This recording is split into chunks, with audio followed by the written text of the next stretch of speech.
नमस्कार दोस्तों, आज की कहानी हिंदुस्तान की एक साहसी नारी के जीवन के बारे में है।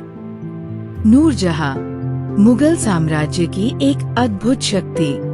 मुगल साम्राज्य के इतिहास में कई प्रभावशाली और साहसी महिलाओं का योगदान रहा है, लेकिन इनमें से एक नाम सबसे अलग और विशेष है, नूरजहां। वह न केवल एक रानी थी, बल्कि राजनीति, कला और कूटनीति में अपने प्रभाव और नेतृत्व के लिए भी जानी जाती थी।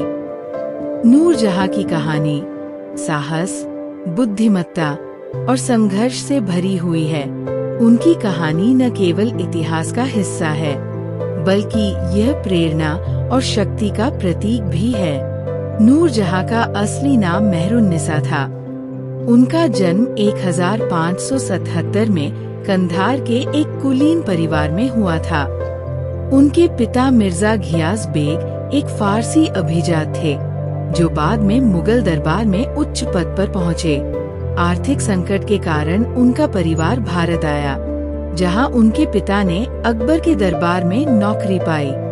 मेहरुन्निसा का बचपन फारसी संस्कृति और साहित्य के वातावरण में बीता। वह असाधारण रूप से सुंदर, बुद्धिमान और साहसी थी।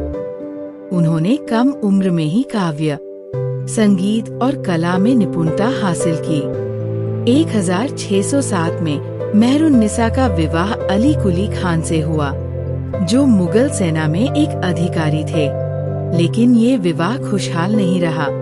अली कुली खान की असमय मृत्यु के बाद मेहरुन्निसा ने शाही दरबार में प्रवेश किया। जहांगीर, जो उस समय भारत का मुगल सम्राट था, पहली बार मेहरुन्निसा से शाही उत्सव में मिला। उनकी सुंदरता और प्रतिभा ने जहांगीर को गहराई से प्रभावित किया। 1611 में जहांगीर ने मेहरुन्निसा से विवाह किया और उन्हें नूरजहां का खिताब दिया, जिसका अर्थ है जहां की रोशनी। नूरजहां ने केवल एक रानी के रूप में नहीं, बल्कि एक अद्भुत प्रशासक के रूप में अपनी पहचान बनाई। जहांगीर के शासनकाल में नूरजहां का राजनीतिक और प्रशासनिक प्रभाव इतना अधिक था कि दरबार में हर बड़े फैसले में उनकी भूमिका होती थी। मुगल इतिहास में ऐसा पहली बार हुआ कि किसी रानी का नाम शाही सिक्कों पर अंकित किया गया। ये नूरजहां की शक्ति और प्रभाव का सबसे बड़ा प्रमाण था। नूरजहां ने कूटनीतिक समझ और राजनीतिक कौशल के बल पर कई महत्वपूर्ण फैसले लिए।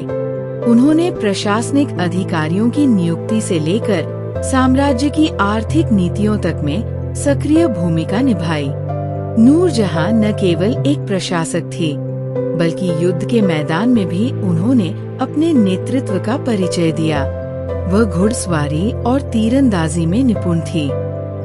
एक बार जब जहांगीर को विद्रोहियों ने बंदी बना लिया, तो नूरजहां ने स्वयं मोर्चा संभालकर उन्हें छुड़ाया।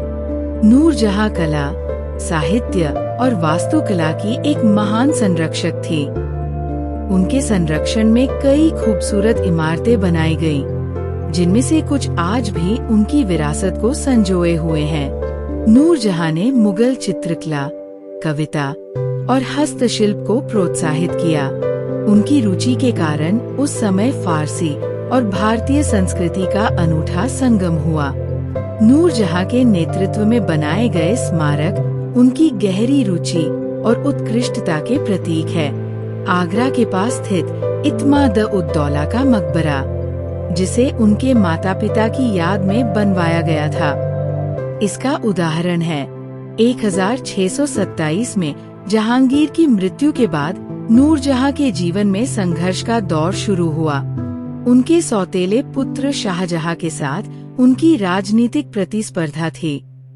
सत्ता के इस संघर्ष में नूरजहां ने धीरे धीरे राजनीति से अपने कदम पीछे खींच लिए। उन्होंने अपना शेष जीवन लाहौर में सादगी और शांति के साथ बिताया। इस दौरान उन्होंने साहित्य और आध्यात्मिकता में खुद को समर्पित कर दिया। नूरजहां का जीवन प्रेरणा, संघर्ष और सफलता की अद्भुत मिसाल है।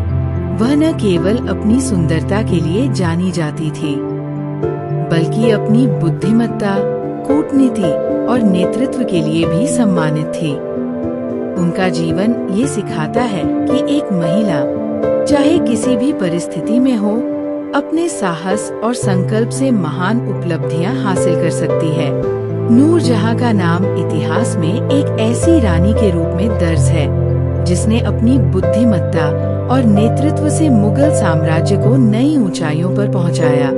उनकी कहानी न केवल भारतीय इतिहास का गौरव है, बल्कि यह हमें आज भी प्रेरणा देती है कि जीवन में कितनी भी कठिनाइयां क्यों न हो, हमें अपनी शक्ति और संकल्प से उनका सामना करना चाहिए। नूरजहां, एक नाम जो हमेशा प्रेरणा का प्रतीक रहेगा। आशा है कि आपको आज की इस कहानी ने अत्यंत प्रेरित किया। हमारे चैनल पर बने रहने के लिए धन्यवाद।